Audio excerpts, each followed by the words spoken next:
Hello everyone, आप सभी का स्वागत है संस्कृति रोजगार यूट्यूब चैनल पर। और मैम आपके सामने हाजिर हुई है एक बहुत ही इंपॉर्टेंट जजमेंट पर डिस्कशन करने के लिए। और इससे रिलेटेड मैंने एक शॉर्ट भी बनाई थी जहां पर शेड्यूल्ड कास्ट के स्टेटस की बात करी थी कि अगर आप अपना धर्म बदलते हैं तो जो आपका शेड्यूल्ड कास्ट का स्टेटस है वो कंटिन्यू रहेगा, वो ख़त्म हो जाएगा, या शेड्यूल्ड कास्ट से रिलेटेड जो भी आपको फ़ायदे मिलते हैं वो सब आपके पास रहेंगे या नहीं रहेंगे। तो इस सेशन में हम इन्हीं सब क्वेश्चंस का जवाब ढूंढेंगे। तो सेशन की शुरुआत करते हैं। देखिए, ये अब हाल ही में चर्चा में क्यों था ये मुद्दा, वो इसीलिए था क्योंकि हमारे सुप्रीम कोर्ट ने चिंतन आनंद versus state of Andhra Pradesh में ये बात कही कि कोई भी ऐसा व्यक्ति जो किसी धर्म को प्रोफेस कर रहा है, किसी धर्म को अपना रहा है और वो धर्म हिंदू, बुद्धिस्ट या फिर सिख नहीं है तो वो शेड्यूल्ड कास्ट की कैटेगरी में नहीं आएगा। दैट मीन्स ये जजमेंट साफ साफ कह रहा है कि अगर आपको अपना शेड्यूल्ड कास्ट का स्टेटस मेंटेन करके रखना है तो आप इन्हीं तीन धर्म में से किसी एक धर्म के व्यक्ति हो सकते हैं। या तो आप हिंदू हो, ठीक है, या आप बुद्धिस्ट हो, या फिर आप सिख हो। मतलब दो धर्म यहाँ पर इंक्लूड नहीं किए गए हैं, एक क्रिश्चियनिटी और एक इस्लाम। दैट मीन्स कि अगर आप क्रिश्चियन हैं या फिर आप इस्लाम हैं तो आपके पास शेड्यूल्ड कास्ट का स्टेटस नहीं हो सकता। अब ये मुद्दा क्यों उठा, इस बात पर भी आते हैं। देखिए, कोर्ट ने ये कहा कि अगर आप किसी भी धर्म में कोई परिवर्तन करते हैं, आप अपना रिलीजन बदलते हैं और आप क्रिश्चियनिटी या फिर इस्लाम में कन्वर्ट होते हैं तो इसकी वजह से एकदम आपका शेड्यूल्ड कास्ट का स्टेटस भी लॉस हो जाएगा, चाहे फिर आपका जन्म उस कैटेगरी में हुआ हो या नहीं हुआ। समझते हैं इस बात को। ये कहता है कि मान लो कि आप बाय बर्थ शेड्यूल्ड कास्ट की कैटेगरी में आते हैं, मतलब आप बाय बर्थ आपके पास शेड्यूल्ड कास्ट का स्टेटस है, लेकिन बाद में जाकर अगर आपने अपना धर्म परिवर्तन कर लिया और आप किसी एक धर्म में आते हैं, चाहे आप क्रिश्चियन हैं या फिर इस्लाम है, और आप हिंदू, सिख या बुद्धिस्ट कैटेगरी में नहीं हैं, तो आपका जो शेड्यूल्ड कास्ट का स्टेटस था वो भी इमीडिएटली ख़त्म हो जाएगा। ये मसला इसलिए उठा क्योंकि एक व्यक्ति था, उसने अपना धर्म परिवर्तन किया और क्रिश्चियनिटी में कन्वर्ट हो गया। वो क्रिश्चियनिटी में कन्वर्ट हो गया तो उसने एक केस फाइल करा SC/ST एट्रोसिटीज़ एक्ट 1989 के थ्रू। उन्होंने कहा कि कुछ लोग जो हैं उसे असॉल्ट कर रहे हैं, उसके साथ बदतमीज़ी कर रहे हैं, मारपीट कर रहे हैं, इवन उसे मारने की धमकी भी दे रहे हैं। तो जब ये केस हुआ तो जो एक्यूज्ड था उसने इस केस को चैलेंज किया। उसने कहा कि भाई अब ये पर्सन शेड्यूल्ड कास्ट की कैटेगरी में नहीं है। वो इसीलिए नहीं है क्योंकि उसने क्रिश्चियनिटी में कन्वर्जन ले लिया है। अब जब वो व्यक्ति SC कैटेगरी का रहा ही नहीं और क्रिश्चियनिटी में कन्वर्ट हो गया, तो जब उसके क्रिश्चियनिटी में कन्वर्ट होने के वजह से उसका SC कैटेगरी ख़त्म हो गया, तो जो SC कैटेगरी से रिलेटेड जो सारे प्रिविलेजेस थे, जो सारे विशेष अधिकार थे, वो भी ख़त्म हो जाते हैं।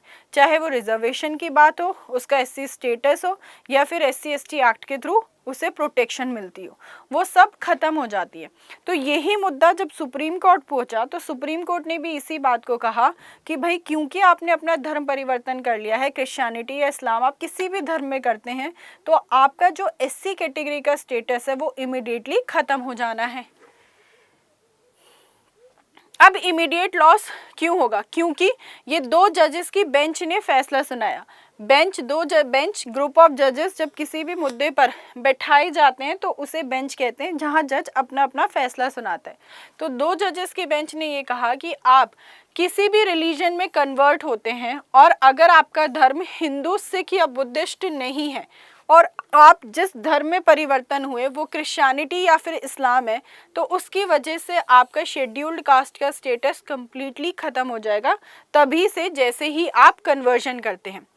अब ये ऐसा हो जाएगा चाहे आप बाय बर्थ शेड्यूल्ड कैटेगरी के ही हों, लेकिन क्योंकि आपने धर्म परिवर्तन कर लिया क्रिश्चियनिटी में और मुस्लिम में, तो आपका SC स्टेटस भी कम्प्लीटली ख़त्म हो जाएगा।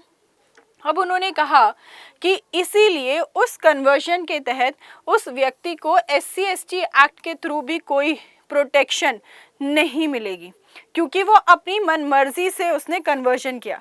लेकिन अगर वो चाहता है कि उसे एससी स्टेटस वापस से मिल जाए तो वो फिर से अपना धर्म परिवर्तन कर सकता है हिंदू, सिख या बुद्धिस्ट कैटेगरी में, और फिर से उसका शेड्यूल्ड कास्ट का स्टेटस रीस्टोर हो जाएगा। समझते हैं आसान भाषा में। मान लो कोई व्यक्ति है ए, ठीक है, जो एससी कैटेगरी में था बाय बर्थ, उसने अपना धर्म परिवर्तन किया क्रिश्चियनिटी या इस्लाम धर्म में। तो जैसे ही धर्म परिवर्तन हुआ उसका एससी स्टेटस हो गया खत्म।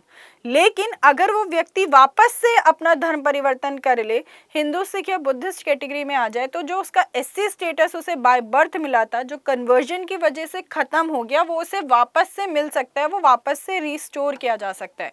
और हम सिर्फ इन्हीं 3 धर्मों की बात क्यों कर रहे हैं? वो इसीलिए कर रहे हैं क्योंकि हमारे कॉन्स्टिट्यूशन का आर्टिकल 341 इन्हीं 3 धर्मों की बात करता है कि एससी कैटेगरी जो हो सकती है वो या तो हिंदूइज्म में हो सकती है, या सिख में हो सकती है, या बुद्धिस्ट में हो सकती है। इस्लाम और क्रिश्चियनिटी इसमें इंक्लूडेड ही नहीं है। फिर लेकिन ऐसा सिर्फ और सिर्फ उन्होंने साफ कहा कि शेड्यूल्ड कास्ट से रिलेटेड है। शेड्यूल्ड ट्राइब्स के केस में ऐसा नहीं होगा। 2 कैटेगरीज होती हैं, एससी और एसटी, और इन्हें शेड्यूल्ड एरियाज भी कौन डिक्लेयर करता है? हमारा प्रेसिडेंट डिक्लेयर करता है। सुप्रीम कोर्ट ने कहा कि जो कॉन्स्टिट्यूशन ऑर्डर था 1950 का, उन्होंने कोई भी रिलीजन बेस्ड रेस्ट्रिक्शन नहीं लगाई थी शेड्यूल्ड ट्राइब के स्टेटस पर। मतलब उन्होंने ये नहीं कहा था कि भाई इसी रिलीजन के लोग सिर्फ एसटी कैटेगरी में हो सकते हैं। एक एसटी जो इंडिविजुअल होता है, अगर वो क्रिश्चियनिटी में कन्वर्ट हो या इस्लाम में कन्वर्ट होता है, तो उसकी वजह से उसका ट्राइबल स्टेटस खत्म नहीं होगा, provided they continue to maintain their tribal customs, identity and are accepted by their community. लेकिन जो उनके कल्चर्स हैं, जो उनके कस्टम्स हैं, जो उनकी आइडेंटिटी है, वो उसी को कंटिन्यू रखें। मतलब अगर कोई व्यक्ति एसटी कैटेगरी का है और वो अपना धर्म परिवर्तन करता है, तो इसके साथ उसका एसटी स्टेटस खत्म नहीं होगा, क्योंकि हमारे कॉन्स्टिट्यूशन के 1950 ऑर्डर के थ्रू एसटी के लिए कोई भी रिलीजन स्पेसिफिक लिमिटेशन नहीं लगाई गई थी। ये सिर्फ और सिर्फ लिमिटेशन किसके लिए? शेड्यूल्ड कास्ट के लिए, शेड्यूल्ड ट्राइब के लिए नहीं है। तो अगर वो अपना धर्म परिवर्तन करते हैं क्रिश्चियनिटी या फिर इस्लाम में, तो उनका एसटी स्टेटस खत्म नहीं होगा। लेकिन जो उनके कस्टम्स हैं, जो रीति रिवाज हैं, जो आइडेंटिटी है, जो कम्युनिटी रिकॉग्नाइज कर रही है, वो अपने धर्म परिवर्तन के बाद भी उन चीज़ों को फॉलो करें। अब कौन शेड्यूल्ड कास्ट का स्टेटस इंडिया के अंदर किसे मिल सकता है? 1950 कॉन्स्टिट्यूशन शेड्यूल्ड कास्ट 1950 ऑर्डर के तहत वो एलिजिबली हमारे कॉन्स्टिट्यूशन ऑर्डर के 3rd क्लॉज के थ्रू गवर्न करते हैं। ये कहता है कोई भी ऐसा पर्सन पब्लिकली प्रोफेस करता हो, प्रोफेस मतलब प्रैक्टिस करता हो 3 धर्म, कौन कौन से? हिंदू, सिख या बुद्धिस्ट, वही सिर्फ शेड्यूल्ड कास्ट का में कैटेगराइज किया जा सकता है। पहले सिर्फ और सिर्फ कौन सा धर्म था? हिंदुइज्म ही धर्म था, जो 1950 के ऑर्डर में इंक्लूड किया गया था। लेकिन बाद में हमने सिक्किम को भी इंक्लूड कर लिया 1956 में, और बुद्धिज़्म को इंक्लूड किया 1990 में। तो 1950 वाला जो ऑर्डर था वो सिर्फ और सिर्फ कौन से धर्म को इंक्लूड करता था? हिंदू धर्म को इंक्लूड करता था। लेकिन अभी 3 धर्म है, हिंदू, बुद्धिस्ट और सिख। वो इसीलिए क्योंकि 1956 में हमने सिख को भी इंक्लूड कर लिया और 1990 में बुद्धिज़्म को भी इंक्लूड कर लिया। तो अब सिर्फ कोई भी ऐसा व्यक्ति जो इन तीनों धर्म को पब्लिकली प्रैक्टिस कर रहा है, इन तीनों में से किसी भी एक धर्म को, सिर्फ उसी पर्सन को शेड्यूल्ड कास्ट का स्टेटस मिल सकता है। अंडर आर्टिकल 341 मैंने आपको अभी बताया था कि हमारे कॉन्स्टिट्यूशन का कौन सा आर्टिकल ये बात करता है? आर्टिकल 341 ये कहता है कि प्रेसिडेंट के पास ये पावर है कि वो स्पेसिफाई करें कि कौन सी कास्ट, रेसेस या ट्राइब्स शेड्यूल्ड कास्ट में कैटेगराइज की जाएंगी। और एक बार अगर प्रेसिडेंशियल लिस्ट पब्लिश हो गई तो सिर्फ इंडियन पार्लियामेंट के पास ये अथॉरिटी है कि वही शेड्यूल्ड कास्ट की लिस्ट से कम्युनिटीज़ को ऐड कर सकता है या फिर उन्हें हटा सकता है कानून बनाकर। तो आपसे पूछा जाए कि कौन सा आर्टिकल है जो शेड्यूल्ड कास्ट के स्टेटस से रिलेटेड बात करता है, तो आर्टिकल 341 आपको याद रखना है।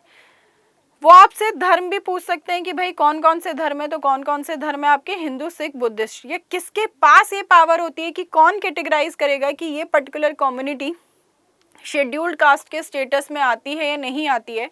तो ये पावर हमारे प्रेसिडेंट के पास होती है, राष्ट्रपति के पास होती है। आप सभी को पता होगा कि जो 5th शेड्यूल है वो शेड्यूल्ड एरियाज से रिलेटेड प्रोविजंस की, जो हमारे देश के अंदर अनुसूचित क्षेत्र हैं 10 राज्यों में, उनसे संबंधित जो प्रावधान है वो 5th शेड्यूल में दिए हुए हैं। और जो 6th शेड्यूल है उसमें आपके ट्राइबल एरियाज इंक्लूड होते हैं, आदिवासी क्षेत्र। और ये जो ट्राइबल एरियाज हैं वो 4 स्टेट के हैं, आसाम, मेघालय, त्रिपुरा और मिजोरम। और एसटी स्टेटस पर कोई भी चेंज नहीं आएगा अगर वो अपना धर्म परिवर्तन करते हैं, क्योंकि वहाँ पर कोई भी रिलीजियस लिमिटेशन नहीं लगाई गई है। अब जो शेड्यूल्ड कास्ट का स्टेटस होता है वो किसी स्टेट या किसी यूनियन टेरिटरी से स्पेसिफिक नहीं होता। दैट मीन्स ऐसा नहीं है कि कोई एक कम्युनिटी किसी एक स्टेट में शेड्यूल्ड कास्ट की कैटेगरी में आती है तो दूसरी स्टेट में भी वो पक्का शेड्यूल्ड कास्ट की कैटेगरी में ही आएगी। हो सकता है कि यूपी में वो शेड्यूल्ड कास्ट की कैटेगरी में हो लेकिन राजस्थान में ना हो, है ना। तो कोई भी कम्युनिटी जो शेड्यूल्ड कास्ट रिकॉग्नाइज की गई है एक स्टेट के अंदर, वो हो सकता है कि दूसरी स्टेट में वो ओबीसी या फिर जनरल कैटेगरी में इंक्लूड करी हुई। दैट मीन्स कि शेड्यूल्ड कास्ट का स्टेटस एरिया स्पेसिफिक भी नहीं होता कि किसी पर्टिकुलर एरिया में डिक्लेयर किया गया है तो वो दूसरी एरिया में भी डिक्लेयर किया ही जाएगा। अगर किसी को ये बेनिफिट्स चाहिए तो वो उस शेड्यूल्ड कास्ट से बिलोंग करे जो कि ऑफिशियली नोटिफाई की गई है उस पर्टिकुलर स्टेट में या यूनियन टेरिटरी में, तभी वो अपने शेड्यूल्ड कास्ट का स्टेटस मेंटेन कर सकते हैं। और अगर किसी ने अपना धर्म परिवर्तन किया तो जो शेड्यूल्ड कास्ट से रिलेटेड सारे फायदे होते हैं, जैसे कि रिजर्वेशन, आरक्षण, ये भी नहीं मिलेगा, ये भी खत्म हो जाएगा। SC/ST एक्ट के थ्रू जो बेनिफिट्स मिलते हैं वो भी प्रोटेक्शन खत्म हो जाएगी। अब डिस्कस करते हैं कि कौन कौन से कमीशन जो है शेड्यूल्ड कास्ट से रिलेटेड बैठाए गए थे। काफ़ी पॉपुलर कमीशन है काका कलेलकर कमीशन, जो 1955 में कॉन्स्टिट्यूट किया गया था, और मंडल कमीशन जो 1980 में, जिसके चेयरमैन कौन थे? BP मंडल थे। और इसके चेयरमैन कौन थे? काका कलेलकर थे। इन्होंने कहा कि कास्ट बेस्ड जो रिकॉग्निशन है वो नॉन हिंदू रिलीजन्स में भी एक्सटेंड होनी चाहिए। जहां पर उन्होंने ओबीसी रिजर्वेशन की बात करी कुछ कास्ट के लिए जो हिंदू नहीं है, जैसे कि क्रिश्चियनिटी और मुस्लिम्स, कि वहाँ पर भी कास्ट बेस्ड रिकॉग्निशन होना चाहिए नॉन हिंदू ग्रुप्स के लिए, जहाँ ओबीसी आई क्रिश्चियंस और मुस्लिम्स के लिए। जस्टिस रंगनाथ मिश्रा कमीशन 2007 ने भी ये कहा कि जो शेड्यूल्ड कास्ट का स्टेटस है वो कम्प्लीटली हमें रिलीजन से डीलिंक कर देना चाहिए और रिलीजियस न्यूट्रल होना चाहिए, जैसे कि ST स्टेटस है। इन्होंने भी कहा कि भाई शेड्यूल्ड कास्ट का स्टेटस हमें धर्म से जोड़ना नहीं चाहिए और वो धर्म से बिल्कुल पूरे तरीके से उसका लिंक खत्म कर देना चाहिए, और ये नहीं होना चाहिए कि शेड्यूल्ड कास्ट का स्टेटस किसी पर्टिकुलर धर्म पर डिपेंड करे। जिस तरीके से शेड्यूल्ड ट्राइब का स्टेटस रिलीजन से लिंक नहीं किया गया, रिलीजन पर डिपेंड नहीं करता है, उसी तरीके से हमें शेड्यूल्ड कास्ट का स्टेटस भी कर देना चाहिए।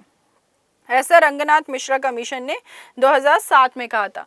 जस्टिस KG बालाकृष्णन कमीशन 2022 में यूनियन गवर्नमेंट ने एक कमीशन की अपॉइंटमेंट करी जिसके अंदर 3 सदस्य थे और इसके हेड थे पहले रहे हुए मुख्य न्यायाधीश KG बालाकृष्णन, जो ये देखें कि शेड्यूल्ड कास्ट का स्टेटस नए व्यक्तियों को दिया जा सकता है जो हिस्टोरिकली शेड्यूल्ड कास्ट से बिलोंग करते हैं लेकिन दूसरे रिलीजन में कन्वर्ट हो गए हैं, जो हिंदू, बुद्धिस्ट और सिख नहीं है। तो इससे रिलेटेड ये कमीशन बैठाया गया। ठीक है, मुझे उम्मीद है कि आप लोगों को ये सारी की सारी बातें समझ आ गई होगी। अब आप सब मुझे कमेंट कर ये बताएंगे कि वो कौन सा आर्टिकल है जो हमारे देश के अंदर अनटचेबिलिटी, अस्पृश्यता को खत्म करता है। तो यहाँ पर अभी जो शेड्यूल्ड कास्ट का स्टेटस है वो रिलीजन से लिंक्ड है, लेकिन शेड्यूल्ड ट्राइब का स्टेटस रिलीजन से लिंक नहीं है।